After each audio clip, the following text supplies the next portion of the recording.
Hello student, welcome to my YouTube channel Geeta education में आप सभी का वेलकम है। आज हम आपको नई चीज़ सिखाने जा रहे हैं। बिल्कुल बेसिक चीज़ आपको हम सिखाएंगे मैथ्स के बारे में। आप सभी इस वीडियो में बने रहिएगा और आखिरी तक आप देखते रहिएगा और आपको काफ़ी कुछ सीखने को मिलेगा। और बिल्कुल आसान तरीके से मैं आपको बिल्कुल आसान भाषा में आपको हम सिखाएंगे जोड़ घटा गुना भाग बिल्कुल सिंपल हम कैसे बनाते हैं। तो आप इस वीडियो में जब आप देखेंगे, जब आप सीखेंगे तो बिल्कुल आपके लिए बिल्कुल आसान हो जाएगा। एडिशन, सब्ट्रैक्शन, मल्टीप्लिकेशन और डिवाइड बिल्कुल आसान तरीके से हम आपको बताएंगे। तो चलिए आप वीडियो में आप अंत तक बने रहिएगा, तभी आप समझ पाएंगे। और जैसे ही आप कोई भी दिक्कत अगर हो, अगर आपको समझ में नहीं आ रहा होगा तो आप कमेंट करके भी हमें बोल सकते हैं। अगर आप इस चैनल पे आप नए हैं तो आप चैनल को सब्सक्राइब कर लीजिएगा, बेल आइकन को दबा दीजिएगा और कमेंट करके आप हमें बताइएगा। तो चलिए वीडियो स्टार्ट करते हैं। आप वीडियो तक आप लास्ट तक बने रहिएगा। तो देखिए, हम आपको एक सिंपल चीजें बताते हैं। कई बच्चों को जीरो का पता ही नहीं चलता है, जीरो का ज्ञान कैसा होता है। तो मान के चलो, अगर यहाँ पे 1 लिखा है, अगर 1 में अगर इस तरफ अगर 0 लिख दिया तो क्या होगा? तो कई बच्चे क्या समझ जाते हैं 10 है, तो ये 10 नहीं होगा। अगर हम उल्टे साइड में अगर 0 लगाते हैं तो हमारा क्या होता है? मान घटता है। और अगर सीधे हाथ में अगर लगाते हैं तो इसका मान बढ़ता है। अगर एक 0 लगा दिए तो क्या हो गया? 10 हो गया।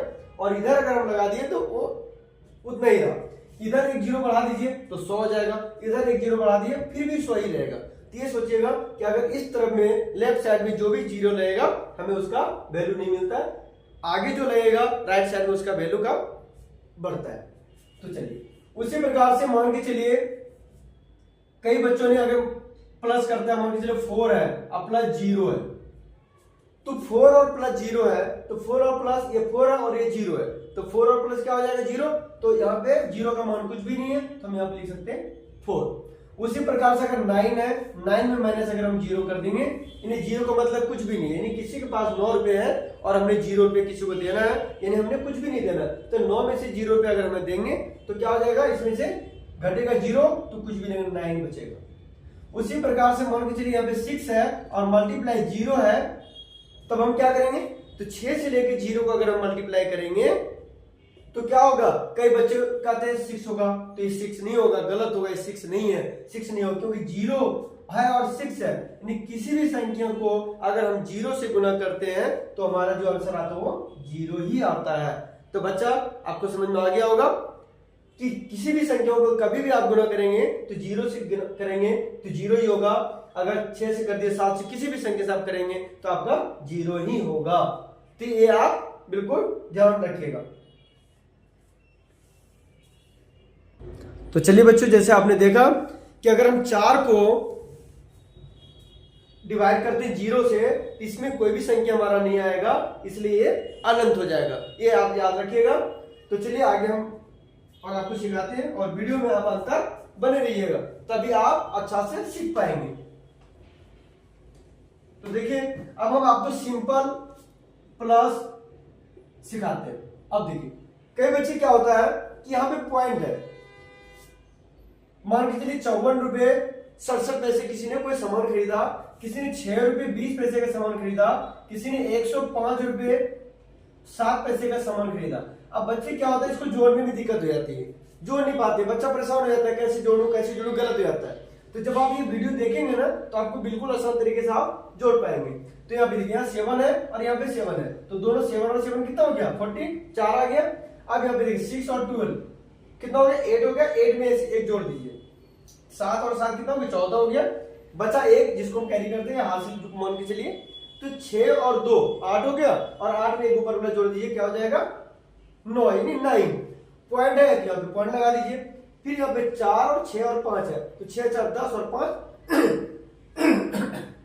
तो गया 15। तो 15 के हम यहाँ लिखेंगे 5। उसके बाद 1 यहाँ पे कैरी लगा दीजिए हासिल, तो 5 और 1 क्या हो गया? 6। और यहाँ 0 तो 0 कुछ नहीं दिया, लिख दो 6। और यहाँ पे 1 है, यहाँ पे क्या करेंगे? 1 लगा देंगे, तो आपका क्या हो गया? ये आंसर करेक्ट हो गया, यानी ये आपका दशमलव वाला आपका जोड़ भी आ गया। उसी प्रकार से आपको हम लेके चलते हैं माइनस। देखिए ये है माइनस, अब देखिए दशमलव बुलाया, कई बार बच्चे क्या होता है दशमलव बुला नहीं पाता, कंफ्यूज हो जाता है, गलती हो जाती है, नहीं कर पाता है। तो देखिए जब यहाँ पे 4 है और 4 में से 9 तो घटेगा नहीं, क्योंकि कम संख्या है और नीचे क्या है बड़ा संख्या है। तो जब कम संख्या से बड़ा संख्या में घटाएंगे तो नहीं घटेगा। तो हम क्या करते हैं बगल वाला से उधार लेते हैं। हम उधार किससे लेंगे? तो पड़ोसी से लेंगे, बगल वाले से लेंगे। तो हम इसके बगल वाला से लेंगे तो इसके पास कितना 5 रुपए है। अब 5 में से अगर हम 1 रुपया ले लेंगे इसके पास, यानी कि दाही 1 लेने के बाद दाही का अंक होता है, यानी कि 1 लेने के बाद हमें यहाँ पे 4 है, 1 लगा दो तो 14 हो जाएगा, यानी 10 और 4 14। तो 14 में से 9 घटा देंगे कितना हो जाएगा 5। अब इसके पास कितना बचा? 4 में से 1 ले लिया कितना बचा 4, तो 4 में से 4 गया 0। उसी प्रकार से पॉइंट है तो पॉइंट लगा दीजिए। अब क्या है 6 में से 7 नहीं घटेगा तो क्या करेंगे?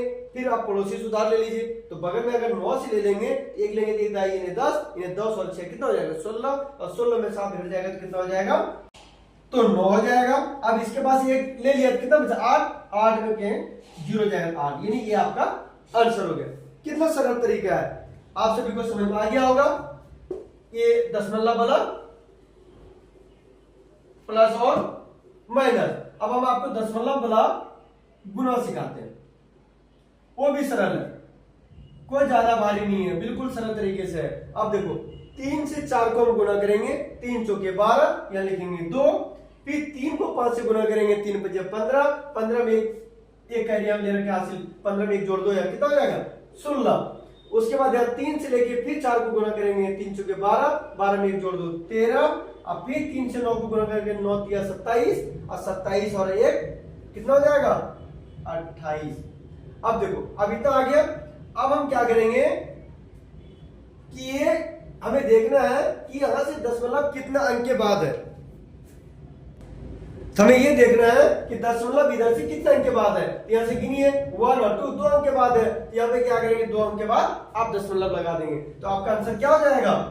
ये आपके नीचे वाला आंसर हो गया। तो बच्चों आप सभी को समझ में आ गया होगा मल्टीप्लेक्शन भी दशमलव वाला। मुझे पूर्ण विश्वास है आपको ज्यादा कोई भी दिक्कत नहीं होगी। देखिए कई बच्चे क्या होता है, मान के चलिए एक डिवाइड है, ये बीच में 1 रुपये है और यहाँ पे 500 रुपये है। अब किसी ने बोल दिया कि भाई 500 से 1 को भाग दो, तो कैसे देगा? तो बच्चे दे ही नहीं पाएंगे, कंफ्यूज हो जाएगा, मैं कैसे दूं, बच्चा समझ नहीं पाएगा, टीचर समझाते समझ में नहीं आती। लेकिन देखो मैं आपको जो बताने जा रहा हूँ बिल्कुल सरल तरीके से, 500 को अगर 1 से भाग देंगे तो नहीं जाएगा, तो हम सबसे पहले क्या करेंगे 1 पॉइंट लगाएंगे। बच्चों समझ में आ रहा है आप सभी को? जिसको इसको समझ में आ रहा है वो लाइक कर देंगे और चैनल को सब्सक्राइब कर लेंगे। देखिए 500 से 1 को नहीं होगा, 1 पॉइंट देंगे तो क्या होगा 1 जीरो आ जाएगा।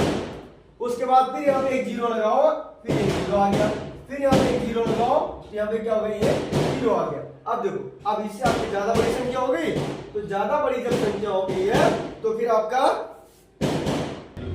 तो बच्चों आपको समझ में आ गया होगा कि कैसे हम बनाते हैं डिवाइड छोटा बड़े अंक से छोटे अंक को। तो देखो तो जैसे यहाँ पे 2 जीरो लगाए तो 2 यहाँ पे हो गया। उसके बाद अब क्या हुआ, इससे ज्यादा हो गया। अब हम 500 को 2 बार गुणा करेंगे तो क्या हो जाएगा 1000 हो जाएगा, ये 1000 हो जाएगा। अब ये सारा कट गया, तो आपका आंसर क्या आ गया 0, यहाँ पे लगा सकते हैं 0.002, ये आपका आंसर आ गया। तो इन बात आपको समझ में आ गया होगा, बिल्कुल आसान तरीके से आप समझ पाएंगे। तो आज के लिए इतना ही, और आगे नेक्स्ट वीडियो में फिर आप बने रहिएगा। आगे फिर हम दूसरे नए टॉपिक के साथ आपसे मिलेंगे, तब तक के लिए अपना बहुत ख्याल रखिए।